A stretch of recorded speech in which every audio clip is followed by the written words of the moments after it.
Welcome back to week 2 of the Steel Show, guys. Huge win for the Yotes, 48-12 over rival Eastern. Couldn't have been better. Great atmosphere for the game. The tailgate was awesome. The crowd was awesome.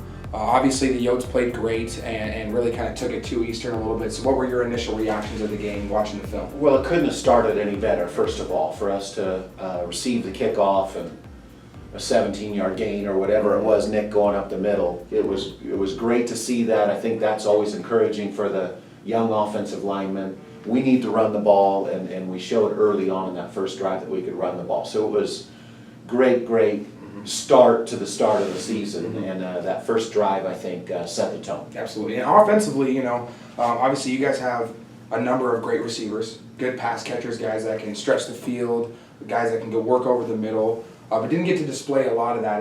Was that more because of how they were playing you guys, or just because the run game was going so well? You guys ran for 377 yards on the ground. So what was the reasoning for that? Yeah, no, we feel like we're a balanced team, but it's in any team sport, or certainly in the sport of football, and you have to convince the receivers of this. You were a receiver, so you want the ball, and want to throw the ball and believe you can get open.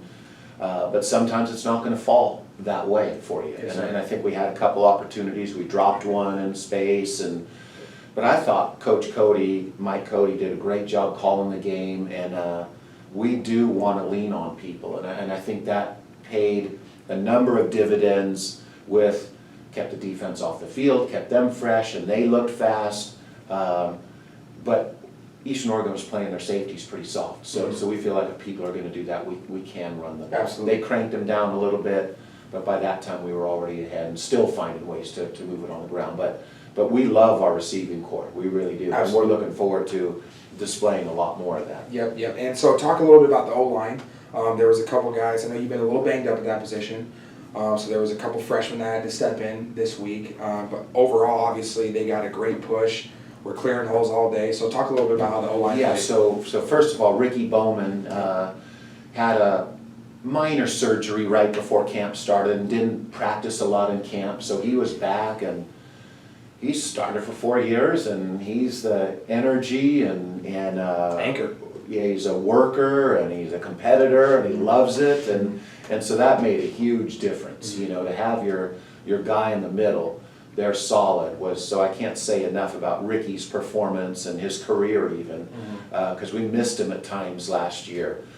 Josh Brown was locked down, on their two defensive ends who are really, really good players, and then Gabe Zarita played a good game at guard, maybe as good as he's played, but then it was really, really young guys. I mean, Garrett Rayberg from Bishop Kelly, true freshman, played most of the game at right tackle. Ryan Halford, a freshman, true freshman from Mountain View High School.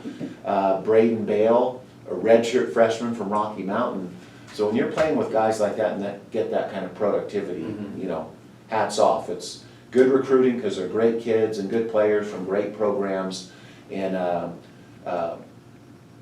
Coach McFadden did a great job, and a lot of what we do is tailored to make it doable for the offensive line. I wouldn't say easy.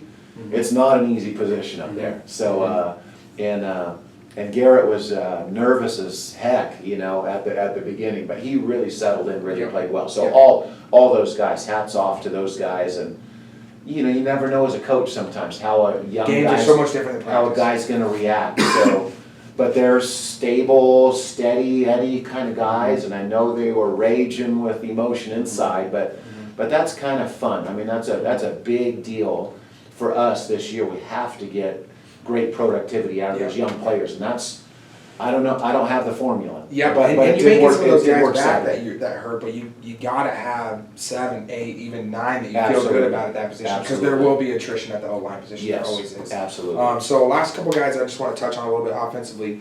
First, Connor Gagan. Thought he played a great game. Obviously, made some plays in the pass game, but really, I thought established himself in the run game too as an extra blocker for you guys, along with Tyler Ray. Right. There was a couple times I saw him against their DNs that are really good players, and I thought he got a good push and was able to really, in a couple plays I have listed here, they kind of manhandled him a little bit. So talk a little bit about Connor. Connor had a really solid year last year. We like to use two tight ends, so he and Tyler Ray are maybe the two toughest guys on the team. Little bit of a different style. But Connor also is very, very good with the ball. We recruited him from Roseville, California, and he can really catch. He can handle the ball. In high school, he ran with the ball, and so he just knows what he's doing. Great ball security guy. So he made a couple phenomenal catches and runs, and so he'll really help us. Yep. But he's you know, I coach those guys, those tight ends. So I say everything goes through that's just the way I coach my position. You know, I'm the head coach. But then when we get to offensive staff meetings, I'm the tight ends coach. Well, they're a mismatch for so. And they got to be the smartest guys too. That's what I was going to say first. But yes, we think we can get mismatches, and we've been able to do that somehow, some way since the beginning. And having some smart players there has helped. You know, you guys motion a lot. You're a lot moving before the snap, and motioning, and that can create mismatches. You know, just schematically against the defense, and that's huge for you guys. Absolutely, but their high understanding of the scheme when teams are changing fronts, which Eastern tried to do, Montana Tech will try to do this week. So they got to be on top of it. And we made a couple mistakes, but for instance, we were running this pin and pull play, trying to get outside, but it was tough to get outside their DMs. They were very, very good. But then they switched to their odd front. The first time we did, we had 3 different ways to block the odd front. And we blocked it one way, and it was okay, you know, and made 4 or 5. And I said, but next time, let's go, you know, with what we call a base call, where T-Ray was going to go out on the wide guy. He did, and that's the one Dom broke, and it was perfectly blocked by a number of people. But that's the kind of adjustments that happen even mid-game that are critical. And those guys, the tight ends, are capable of doing that kind of stuff. Yes, sir. And then lastly, obviously, Darius' performance. Didn't get to display a lot in the past game like we talked about, but was efficient there. I thought hit the guys that were open, moved the ball when he had to. But also just his decision making I thought was great. Obviously no turnovers for the Yotes on Saturday, which was huge for you guys. And there was a number of times where he dropped back and tucked it when there was a huge hole, got down on the ground, kept himself healthy, and I just thought really operated well and just managed the game fantastically and made his plays when they came around. So talk a little bit about his performance. Yeah, he was fantastic, and he is a problem. And some of those runs are what we call RPOs, where he throws the ball if it's wide open, and if not, it's a quarterback draw. So we're blocking quarterback draw, and then you know, he's gonna throw the ball if it's open. So he's dynamic. I thought his decision making was fantastic. His ball handling, impeccable, and so that's critical for our offense. We're an option team, and he's got a lot of decisions to make. So so for him to be in the 80-90% range decision making wise is critical for us. Absolutely. And so moving over to the defensive side of the ball, huge day for the defense for the Yotes. I know I talked to you a little bit before this about you know, the defense had a little bit of struggles in the scrimmages, but I thought mostly because our run game is fantastic and there's great receivers and you got Darius at quarterback, so I thought, you know, playing against the Yotes offense is just a tough matchup, and so I thought maybe going into a new game against somebody else that they would play better. But just talk about how they flew around, played as a unit, and the performance they had against Eastern. Well, I think that the biggest thing that stuck out to me, and I told Chris Jewell this after the game, was I just thought we just looked different than we have in the past. I think we're a touch faster in the secondary, and on the D line we have some fast guys too, and the blitzing was good, and I think we made less errors than we've ever made in our short history here. So that's hats off to the coaches. That's one of my things as the head coach. The guys have to know what to do so they can play fast. But that was mission accomplished. We played fast. And Eastern Oregon had a couple near misses, and we made a couple great plays. And that together with, I thought we beat them to the punch all day, which is important in boxing, but it's also important in football. So I was very, very pleased with the way we ran around, the way we hit, the way we hustled. I thought a lot of swarm tackling, which is going to be huge for you guys. You know, let's get a bunch of hats to the ball. But also going into the game as a fan, I was, you know, one of the concerns I had for Eastern was I thought they have a great quarterback. I thought they have a dynamic guy who can run and throw and has experience and can make plays. And I really thought you had him off balance all day. And you know, maybe forced him into a couple bad decisions. There's one play that we'll break down on film where it was the pick to Isaiah, and he just got flushed out by, I think, Landon and Forrest. and kind of forced him into a bad decision. Talk about how maybe you guys had him a little bit off balance and on his back feet a little bit. Well, they tried to do some new stuff with the fast tempo, and I think we were able to get to him a little bit, at least get near him, and that's always, as a former quarterback myself, it's a lot harder to throw when you got people chasing you. So that's where that speed is coming in, and I think very, very important for us to continue to capitalize on. But you also have to stop the run. So Victor Diaz was a concern, and he got a couple of 5, 6, 7 yarders, but again, I thought we tackled him well, and then that allowed us to get into those get after the quarterback a little bit on third downs. Yep. And so anyway, overall, phenomenal performance by you guys. Obviously, it's only week 1. It's a long season, and this is only the beginning, but fantastic job by you. Yeah, thanks so much. It's great, and we want, I believe that football should be fun, so it's always great to see the guys jumping around and stuff after the game, and the fans and everyone being So I want to do a little bit of breakdown of the film for you guys so you can take a look at some of the things that happened. This is the first touchdown of the season for the College of Idaho Yotes. O-line does a heck of a job here. Great run by Nick Calzaretta. And I want to highlight the O-line and some of the tight ends and the blocking here so that you guys can see how these runs happen. First and foremost, Tyler Ray here on the right side, number 82 in the hip position. Gets up in the hole, dominates his man, number 16. That's just a great block, leveraging your man, getting up in the hole quickly, being physical, kind of setting the pace for the hole there. Right side, Braden Bale, 65 here, right guard, gets a great kick-out block on the D end. Comes across the line of scrimmage. I guess it's an outside linebacker there, but regardless, he gets a great kick out on the end man on the line of scrimmage there. Calzaretta can cut up inside of that block. Connor Gagan on the left side here, tight end. Absolutely dominates his man, gets a pancake, and we talked about how the ends for Eastern were going to be really good players, and he does a heck of a job here just getting his guy on the ground, physically dominating him, again, giving Calzaretta a lane to run off of. Josh Brown, left tackle. Gets a good little chip block on that guy to help Gagan out, and then climbs to the next level and seals off the backers trying to flow. Heck of a job by Josh Brown moving his feet. Ricky Bowman, physical in the hole here, center number 57, gets over, gets on his man, the tackle. Just a great job. And then, of course, Nick Calzaretta finishing off the run with a great move right there on number 5, Haziola Desma. Calzaretta is obviously a great back. Nothing can happen, though, without those guys up front. He makes a great move in the hole, finishes off the run, but that's just a great all-around play by the offense there. All right, guys, so the next play we want to break down here, second quarter run by Justin Hellier. Again, I want to showcase the O-line and how the running backs are running here, but first and foremost, the left side of the line here does a heck of a job moving their feet, getting some seal blocks on this left side of the Eastern Oregon D-line. You gotta get yourself out of your stance here as an O-lineman and move your feet. Number 74, Ryan Halford, does a great job on the linebacker there, getting out of his stance and getting in there. Josh Brown, again, just a heck of a player, moving his feet, getting across the guy's face and being able to seal block. Ricky Bowman at center, great pull here, working into the second level. Not easy for an O-lineman to be out in space against these guys who are smaller than them and can move a little bit. Ricky does a great job leveraging him, getting his hands on, finishing with the pancake. That a boy, Ricky Bowman. Connor Gagan, again, on the right side of the line here at the tight end position. Going against number 92, who is maybe the best player on the Eastern Oregon defense, does just enough to keep him out of the play, but being strong and moving a big and physical guy. And then Justin Hellier. I mean, one of my favorite players on the team. Guy runs as hard as anybody you'll see in the Frontier Conference.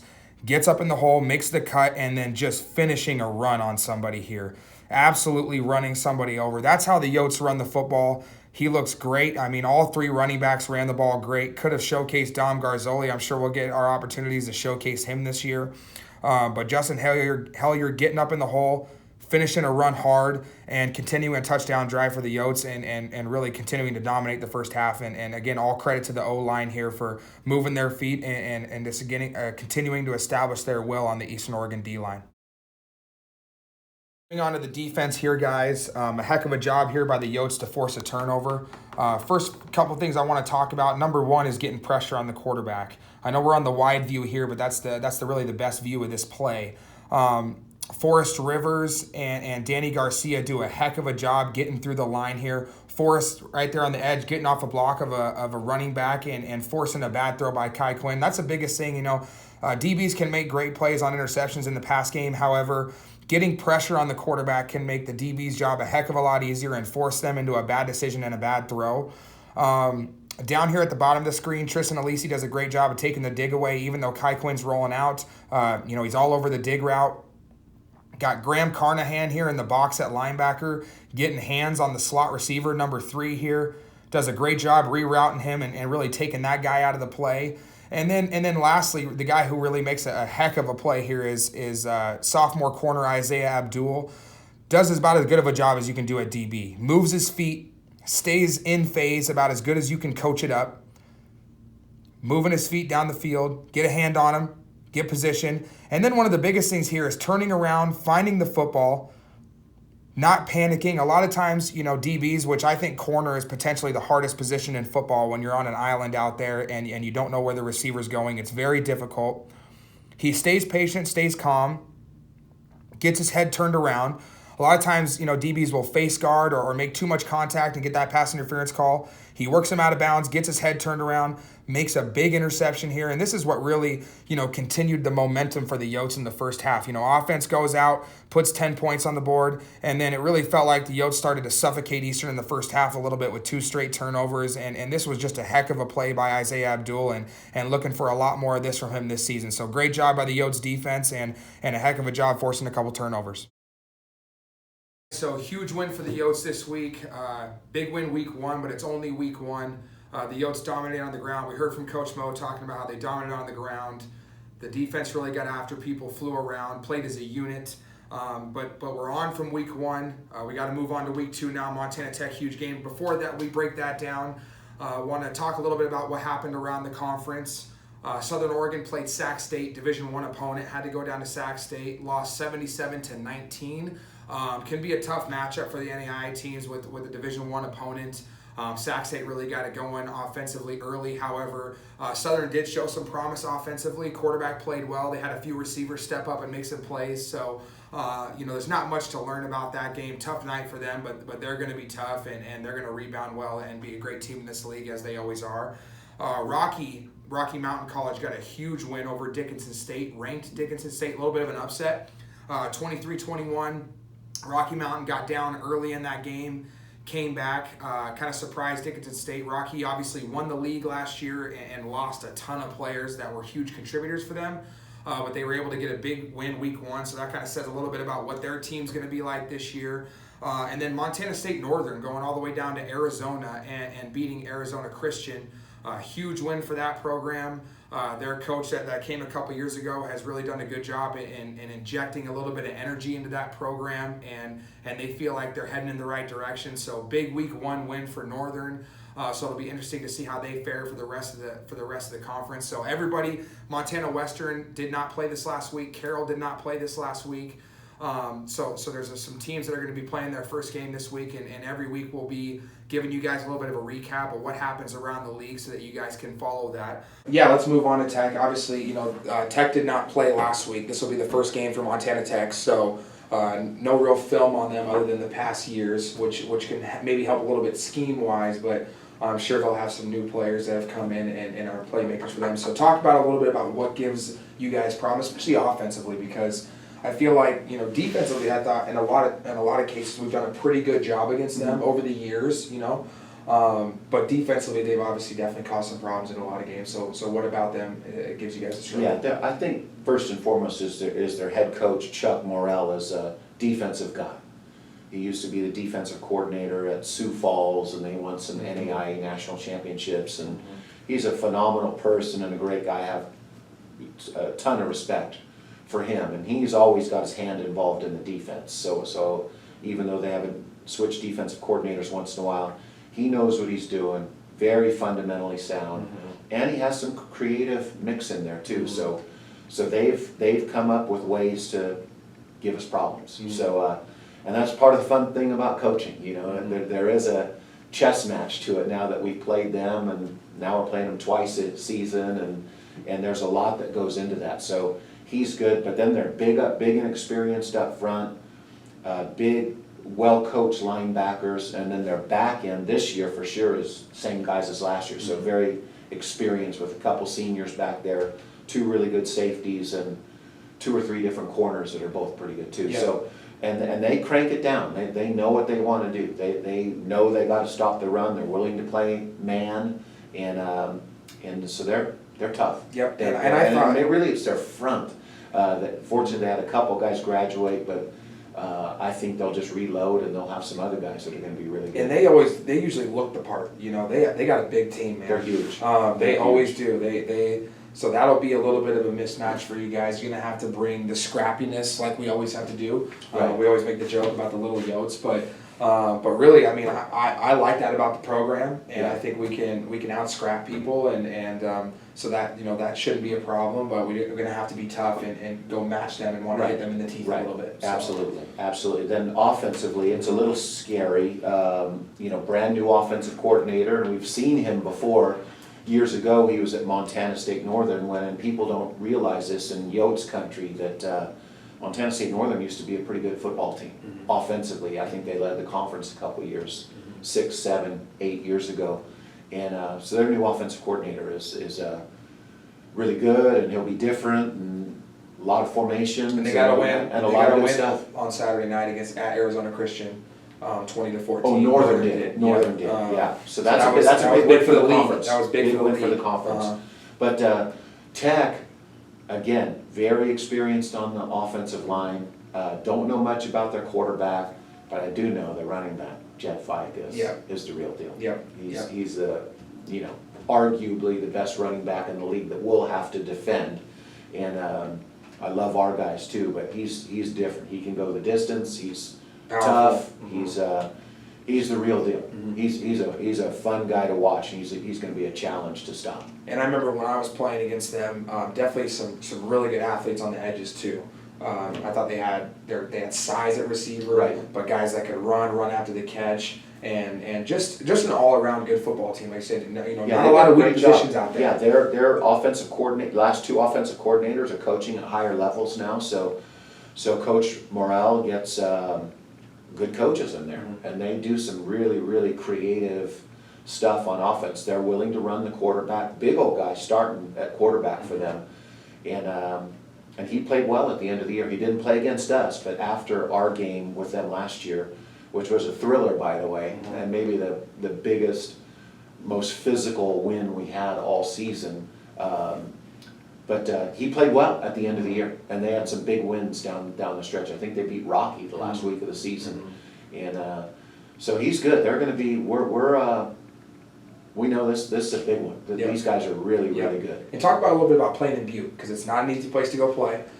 Great atmosphere there, and so talk a little bit about that trip and what it's like playing. I actually love playing there. I think the guys do too. It's a fun little track and atmosphere, and but we hadn't won there till last year, and it was a nail biter, right down to the very end. Ended up going to overtime, and we won it in walk-off fashion. But it's good. It's football country up there. They're serious about their football, and they are tough. They're smart. They're creative. So they're the whole blend. So it's a great challenge, which is what you want. We're not going to shy away. And that's going to be that every week. Absolutely. But these guys present a little bit of a different thing. They're just so big up front and long, and so we got our work cut out for us, no doubt. So heading right into Montana Tech, just want to talk a little bit about some key players for them. We heard Coach Mo discuss their program, Coach Morrill, and how good of a job he does there, and how sound their defense is. They got a big team. They're physical.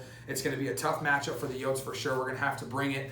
But a couple players defensively, Jacob Clark, linebacker, junior for them. He's the top returning tackler for the Ore Diggers. Good player in the box, physical player. I think he's about 6 foot 220, so he's got some size in there. Had 9.5 tackles for loss last year, so he definitely makes plays in the backfield. He's going to be a guy that the O-line's going to have to take care of. And then Tanner May, free safety for them, number 13. Really good player, 3-year starter. He's a junior, but he's been starting since his freshman year. Led the team in interceptions last year with 3, so a little bit of a ball hawk back there. Really good player, experienced. And that's the thing, is their defense has a lot of experience, a lot of returners, a lot of old guys out there. So They're going to know the defense. They're going to be sound. Should not blow very many assignments. So we're going to have to execute and play sound, efficient, good football where we make good decisions, do our job in order to get a W out there in Butte, because they're not going to make a lot of mistakes. And then offensively, returning quarterback, Jet Campbell, he's a converted receiver. I don't believe he played the entire season last year, had like 930 pass yards, 8 touchdowns, but I think they brought him in, later in the second half of the season. He is returning, so it's a second year under the offense for him. He's going to have a bigger grasp. I think they believe that he's going to be able to take a step forward this year. Jed Fike, probably the best player on their team. Running back, returner, senior running back, had almost 1,400 yards last year, 9 touchdowns. We heard Coach Mo talk about him. He's the real deal. He's a heck of a player. He's hard to bring down. He's fast. He can go the distance. He runs hard, powerful. He's a strong kid. So that's going to be a huge challenge for the Yotes. We're going to have to take it upon ourselves to again, just like last week with their running backs at Eastern, matching the physicality, meeting him in the hole, hitting some people in the mouth, and seeing if we can get him on the ground early. And then the top returning receiver, Trevor Hoffman, he's only a sophomore. Last year as a freshman, really productive though, 511 yards and 6 touchdowns as a freshman. He's a big target, 6'4". So I think they feel really good about him and that he can be a matchup problem for really any team in the league with that size. Kind of like a Keegan Crafton for the Yotes. He's just a tough guard. And a lot of times in college football, you make your biggest jump from freshman to sophomore year. So I think they're expecting him to have a huge year, and that's going to be a challenge for the defensive backfield for the Yotes. Hopefully we can get our hands on him, move our feet, and get him covered up. Certainly a challenge for the Yotes. Guys, look out for the live stream so that you guys can catch the game when the Yotes are on the road. Thanks again to all the fans for the support on Saturday. Like I said, the tailgate was phenomenal. It was full. It was exciting. The stadium atmosphere was fantastic. I know it certainly helped the players in bringing the juice and the energy to the game. So we appreciate you guys so much. Look out again for next week. We're going to have more highlights for this last game coming up and a breakdown of some key players and plays in the game. But I appreciate your time coaching, and thank you so much. Thanks, Brock. Yeah, good to see you, dude. Yep.